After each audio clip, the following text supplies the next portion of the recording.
Hey guys, welcome to classmate Adda. आज हम लोग क्लास 10th का मैथ्स को पढ़ेंगे और मैथ्स में जो क्वेश्चन नंबर 4 को है उसको हम लोग पढ़ेंगे। अब क्वेश्चन नंबर 4 किसका?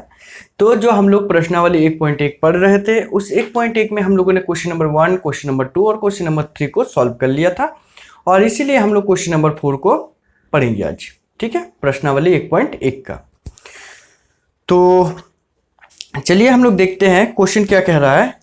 तो क्वेश्चन आपको कह रहा है कि यूक्लिड विभाजन प्रमेयिका का प्रयोग करके दर्शाइए कि किसी धनात्मक पूर्णांक का वर्ग किसी पूर्णांक m के लिए 3m या m 3m+1 के रूप का होता है। मतलब आप लोगों को यूक्लिड विभाजन एल्गोरिथम का या प्रमेयिका का प्रयोग करके ये बताना है कि कोई भी जो धनात्मक पूर्णांक होता है, सॉरी यह धनात्मक पूर्णांक का बात बिल्कुल किया गया है। तो धनात्मक पूर्णांक होता है वो 3m या फिर 3m+1 के रूप का होता है, ये आपको बताना है। ठीक है, तो चलिए इसमें हम लोगों को सबसे पहले मानना पड़ेगा। तो मान लेते हैं कि माना कि ए कोई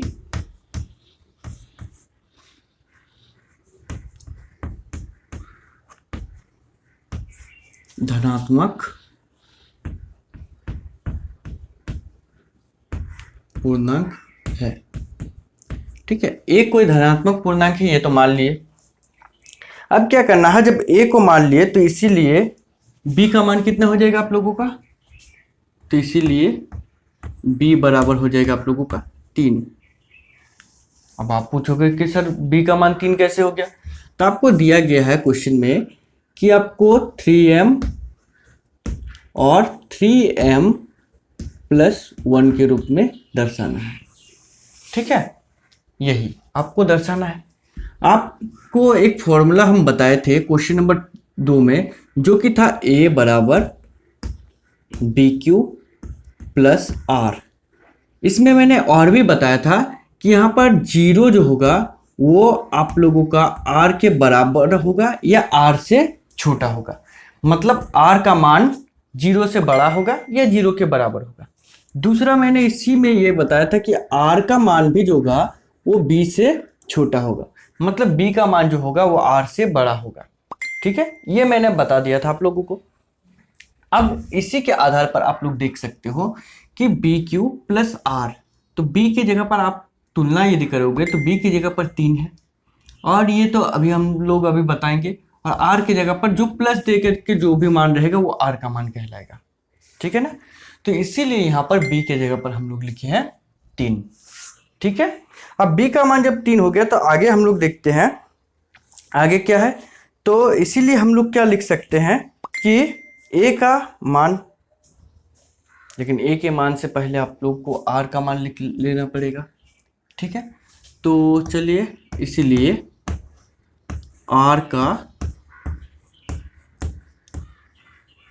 संभावित मान, मतलब R का क्या क्या मान हो सकता है।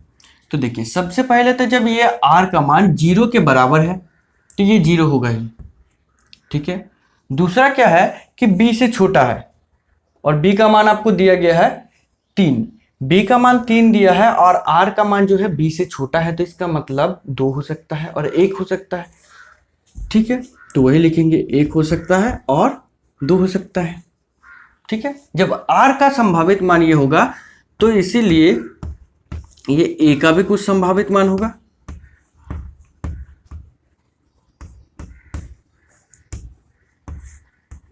तो A का संभावित मान क्या हो सकता है? तो हो सकता है सबसे पहले 3Q, दूसरा क्या हो सकता है 3Q+1 और 3Q+2, ये हो सकता है। आप बोलिएगा क्वेश्चन में कि सर क्वेश्चन में आपको m दिया है, आप क्यों मान रहे हो? ठीक है, तो आप लिख सकते हो। ठीक है, फॉर्मूला के अनुसार। अब हम लोगों को क्या करना है, ये तो मान निकल गया। अब हम लोगों को क्वेश्चन में बोला गया है कि इसका वर्ग करना है। मतलब 3Q का यदि हम लोग वर्ग करते हैं तो हम लोगों को मिलता है 9³ अब क्या कर सकते हैं हम लोग इसको, तो करना ये है हम आप लोगों को 3 गुना, आप 9 को क्या लिख सकते हो, तो 3 गुना 3 लिख सकते हो ना। तो इसको हम लोग वही करेंगे, 3 गुना 3 क्यूब का स्क्वायर, ठीक है, ऐसा लिख सकते हैं। और यदि हम लोग मान लेते हैं कि ये पूरा का पूरा यदि m है, ठीक है, तो ये हो जाएगा आप लोगों का 3m, ठीक है। ऐसा आप लोग कर सकते हो मानने के लिए, तो आप मान सकते हो जो भी मान आएगा वो, तो ठीक है। तो इसको हम लोग m मान लेते हैं। ऐसे यहाँ पर हम m लिख दिया, आपको लिखना नहीं है, ठीक है, इसको आपको हटा देना है। दूसरा आपको क्या दिया गया है, 3q + 1, तो इसका स्क्वायर, तो ये होल स्क्वायर हो गया। तो a² + b², sorry a + b का होल स्क्वायर बराबर आपको पता है होता है आपका a² + 2ab और प्लस होता है b², ये होता है। तो इसको भी हम लोग क्या लिख सकते हैं, सेम टू सेम आपको दिख रहा होगा। तो ये हो जाएगा आप लोगों का 9³ + 6³ + 1, ये आपको दिया है। तो इसको हम लोग लिख सकते हैं 3 गुना 3³ का स्क्वायर, ठीक है, और प्लस 6³ है, +6³ और +1 है इसको। अब आप बोलोगे कि सर इसका जो मान निकला इसको सिर्फ आप ब्रैकेट के अंदर डाल रहे हो, एक क्यों नहीं? एक इसीलिए नहीं क्योंकि हमको एक यहाँ पर लाना है, ठीक है ना। चलिए इसको इधर बनाते हैं। अब क्या है, तो हम लोग इसको ऐसा लिख सकते हैं, तब यहाँ पर ये पूरा का पूरा जो मान है इसको हम लोग m मान सकते हैं, ठीक है ना। तो यहाँ पर हो जाएगा आप लोगों का 3, इसको पूरा का पूरा m मान लिए हैं, और +1 है तो +1, ठीक है। इसके बाद आपको सीधे यहाँ पर आ जाना है। तो आपको क्वेश्चन में शायद इतना दूर तक ही निकालने के लिए बोला था, तो इसीलिए आप लोगों का जो तीसरा मान है, ठीक है, ये m का जो तीसरा मान है इसको निकालने का कोई ज़रूरत नहीं है, ठीक है ना। यदि आप निकालना चाहते हैं तो निकाल सकते हो, यदि आप निकालना नहीं चाहते हो तो कोई दिक्कत नहीं, आप निकाल नहीं, मतलब आपको निकालना नहीं पड़ेगा। तो अब हम लोग क्या लिख सकते हैं कि अतः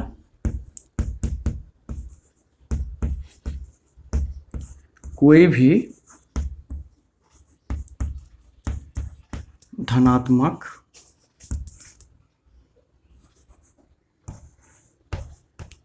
पूर्णांक 3m या 3m + 1 के रूप का होता है, ठीक है। यहाँ तक यदि आप लोगों को कहीं दिक्कत है तो आप लोग कमेंट कीजिएगा, मैं इसको आप लोगों को बताऊंगा, ठीक है ना। और वीडियो को शेयर कीजिएगा, यदि आपको पसंद आया तो आप भी लाइक कीजिएगा, ठीक है ना।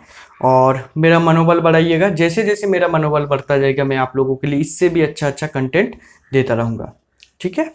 इस वीडियो में इतना ही, आगे बनाएंगे हम लोग क्वेश्चन नंबर 5 को, ठीक है। तो उसके लिए आप लोग सब्सक्राइब जरूर कर ले और बेल आइकन को भी दबा दे ताकि आप लोगों को नोटिफिकेशन भी मिलता रहे, ठीक है। Thank you.